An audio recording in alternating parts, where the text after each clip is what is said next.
And then clearly the longest of long shots is Roman versus LA Knight. Yep. I think I saw something, I can't remember what sports book it was, but it was like plus 900 for LA Knight. Like it was very long shot for him. And it was almost like 10,000. Like, it was something outrageous that you had to bet just to win $100 for Roman Reigns, who is not dropping the belt to LA Knight in Saudi Arabia. Well, so I'll throw it back at you because of the way I've been feeling. Like, are you into this feud because of how sort of for sure the result is on Saturday? The problem that I'm starting to run into with the Roman Reigns title run is there have been so many false finishes already. Like I've fallen for it too many times, right? Fell for the old banana in the tailpipe. Yeah. I let my emotions get the best of me with Sami Zayn in Montreal. I let my emotions get the best of me of Cody Rhodes at WrestleMania. And now you're just kind of on your guard and you think there's just no way. I don't think you're as good of a character as LA Knight is. I don't think he's a good enough wrestler in ring to have those spots where I believe it's going to make me believe he actually has a chance to win. Right. And that's been hurting it for me. Like, to your point, by the way, about the odds, bet online, LA Knight plus 900, Roman minus 5,000 to win. Oh, minus 5,000. I exaggerated. I said 10,000. So for those who don't understand gambling odds, that means you would have to bet $5,000 on Roman Reigns in order to win $100. Right. So that's the thing, like with Sammy, with Drew, with KO the second time around, like we've been able to convince ourselves, like, all right, maybe. Like those false finishes hit a little differently. We're like, all right, this might be it. They might actually do it. I don't have that feel at all with LA Knight right now. And I don't think it's because of him. I think it's because of storytelling and the way they've sort of been hesitant to build him up.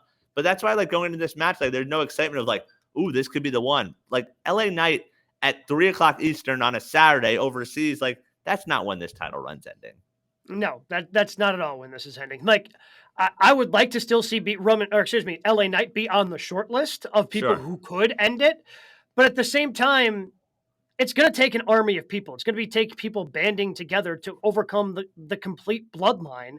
And LA Knight's a lone wolf. He's just flying solo into this thing. I think they'll put on an entertaining show, but I just have a hard time imagining. Because even when we did this show, like I'm putting my mind back in February when like I still gave Sammy just a 5% chance, right? Or a 2% chance. Like I'm at 0% chance of LA Knight winning this. So I just don't even, I don't think they can tap into that. Whereas again, Cody, I thought Cody was going to win. Like I was way over 5%, obviously for that. Like Sami Zayn, 5% chance they're able to tap into that emotion and make me believe that Sammy was going to pull it off in Montreal. And that crowd was so hot. And is LA going to be over with the Saudi crowd the way he is here? I would assume so, but I have no idea. Like the Saudi crowd is just, it's different, right? And you don't know who's going to be over and who's not going to be over because you're only over there 2 times a year. And the way LA Knight is over, like the title doesn't change anything for him. Like the catchphrases are over, the theme music's over. Like that's going to work whether he's the world champion or not. And that's why it almost feels odd seeing him interact with Roman and sort of having that edge where it's like, oh no, like I mean business here, but also I'm going to hit my catchphrases. Like it just feels off during this feud. Yeah, and I think that's because we don't believe. So I'm at a probably 90% chance that it ends at a WrestleMania, even though it doesn't have to, right? Like, but that's kind of where I'm at when I think of some of the longer title runs. CM Punk had his end at a Royal Rumble when he lost to The Rock. But that I feel like was because they had to get Rock to Mania. Correct. Like, there were other things there. Yes. Yeah, there were other things, but I'm just thinking like some of the longer title runs we've seen haven't necessarily ended at Mania, but this has been so epic. Like it only feels like it can end at WrestleMania. So that's where maybe they erred in, do you still have another year's worth of story to tell here when they didn't end it at this past WrestleMania? And maybe it catches fire once again, once we hit January and you just have a sprint of where we're really enjoying it again.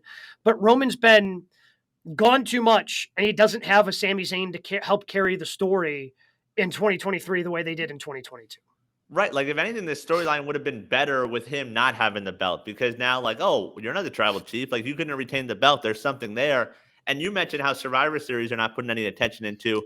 That could have been an awesome opportunity to tell other story. Like, if they do like they did in the past where it's champ versus champ, SmackDown versus Raw.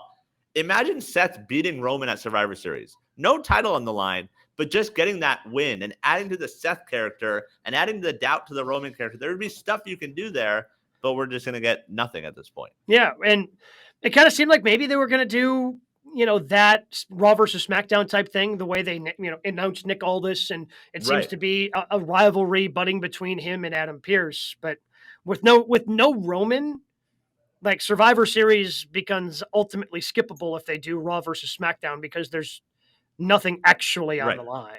Exactly. There's no consequence to any of that.